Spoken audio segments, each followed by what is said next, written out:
80তম স্বাধীনতা দিবসকে সামনে রেখে এবার রাস্তায় নামলো ত্রিপুরা পুলিশ। পশ্চিম থানার সামনে থেকে শুরু হলো তিরঙ্গা বাইক র্যালি। বিভিন্ন পথ পরিক্রমার মধ্য দিয়ে সাধারণ মানুষের কাছে পৌঁছে দেওয়া হলো দেশপ্রেম ও জাতীয় পতাকার মর্যাদার বার্তা। র্যালির মূল লক্ষ্য ছিল স্বাধীনতা দিবসের আবহে সাধারণ মানুষের মধ্যে দেশপ্রেম ও জাতীয় পতাকার প্রতি শ্রদ্ধার বার্তা আরও ছড়িয়ে দেওয়া। র্যালিকে ঘিরে পুলিশ কর্মীদের মধ্যে দেখা যায় উৎসাহ ও উদ্দীপনা। এই কর্মসূচি প্রসঙ্গে বিস্তারিত জানান পশ্চিম ত্রিপুরা জেলার পুলিশ সুপার নমিত পাঠক। স্বাধীনতা দিবসকে সামনে রেখে পুলিশের এই উদ্যোগের উদ্দেশ্য ও বার্তা তুলে ধরেন তিনি।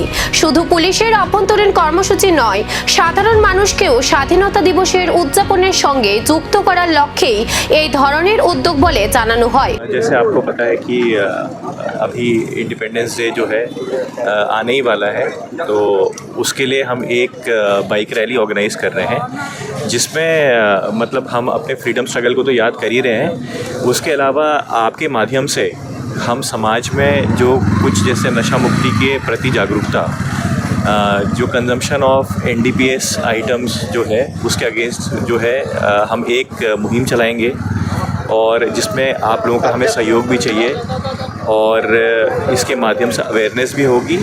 और इसके अलावा जो है हमारा मकसद ये रहेगा कि सब लोग जो है इस मुहिम में जुड़ें, हम सब एक टीम बन के काम करें, और जो हमारा प्रदेश है वो आगे बहुत उन्नति करे।